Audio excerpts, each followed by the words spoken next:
Thank you, Dr. Biden. Thank you. Please have a seat, everybody. Well, good afternoon, everyone. Good afternoon. It is so good to meet so many folks and to see so many folks. It's nice to be together under one roof together, isn't it? And of course, it is an honor to be here with our incredible President, Joe Biden.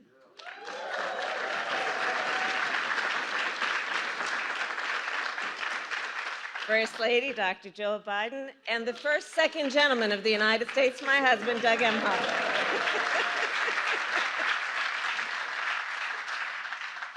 It is wonderful to be here this afternoon, joined by the most esteemed members of the Congressional Black Caucus.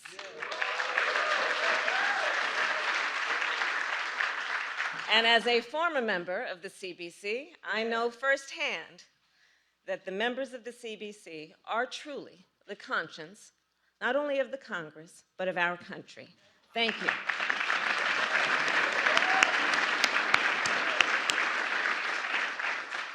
Thank you also to all the clergy joining us today who continue to lift the spirits and the condition of so many people in our country.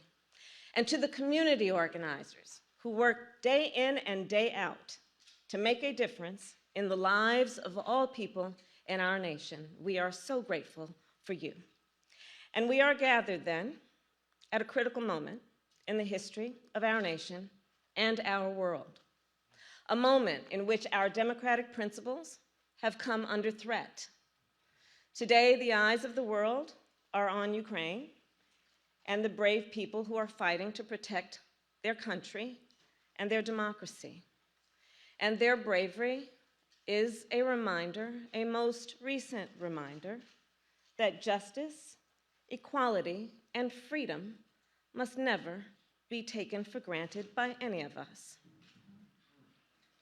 So friends, Black History Month was established to teach the history that too often has not been taught.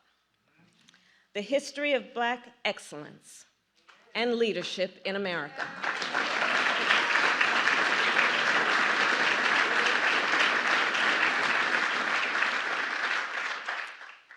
And also the history of resistance and resilience in America. And we are clear, Black history is American history. It is living, breathing history.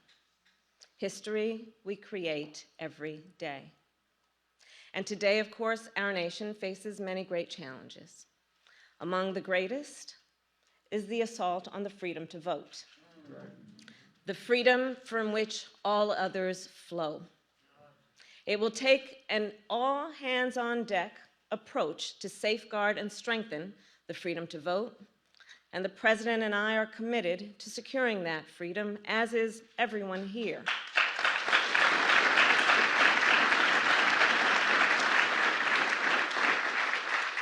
And that is why I felt such pride and such hope understanding how votes lead to action through elections. It is why I felt such pride and such hope this past Friday when President Joe Biden nominated Judge Ketanji Brown Jackson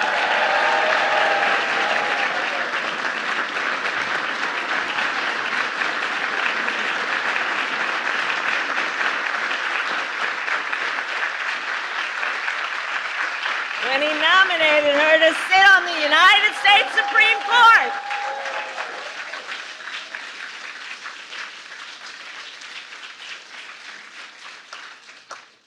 Because as we all know, elections matter.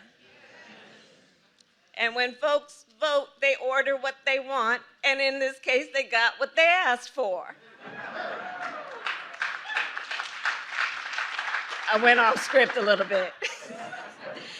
And Judge Jackson, of course, will make a phenomenal justice.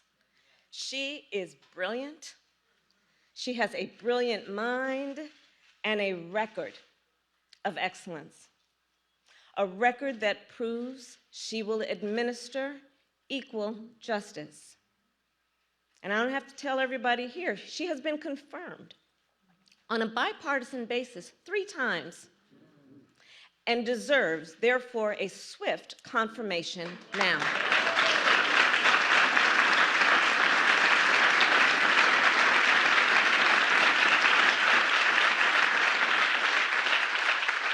And Judge Jackson will be the first Black woman to sit on our nation's highest court. And as Dr. Jill Biden mentioned, it is with that spirit also that we know she will not be the last.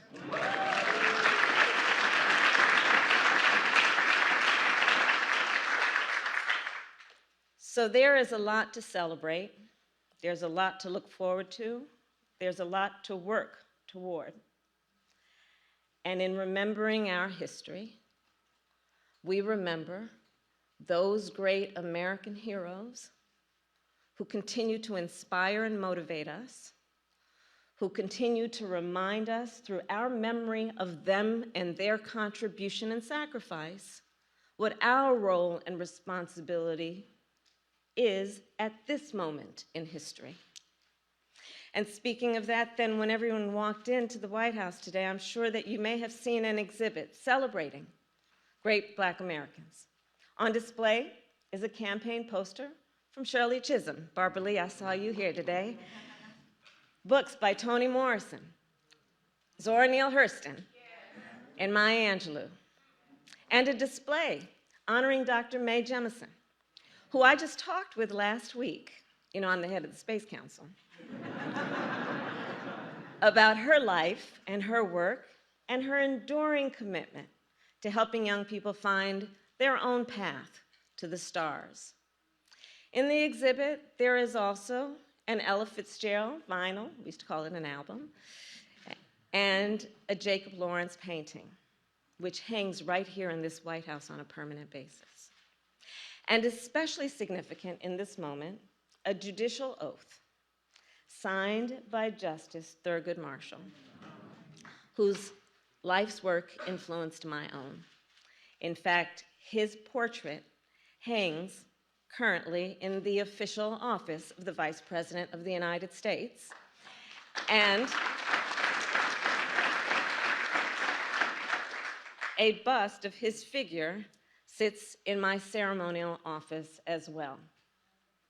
So as we gather here today and as we prepare to confirm another historic first to our nation's highest court, let us always remember, we stand on the shoulders of giants.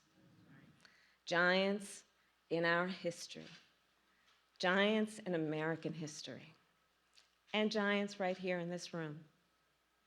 This Black History Month, let us recommit to honoring their legacy with action. Let us continue their fight and our fight for justice and equality and opportunity for all, so that generations to come may stand on our shoulders and reach even greater heights. And history, as I've said many times before, I do believe it to be a relay race. We have been each passed a baton with which we run our part in our pursuit of progress, and we will then pass the baton to the next generation. And in that spirit, it is now my pleasure to introduce a young, brilliant leader who is leading our nation forward with bravery, creativity, and grace and excellence.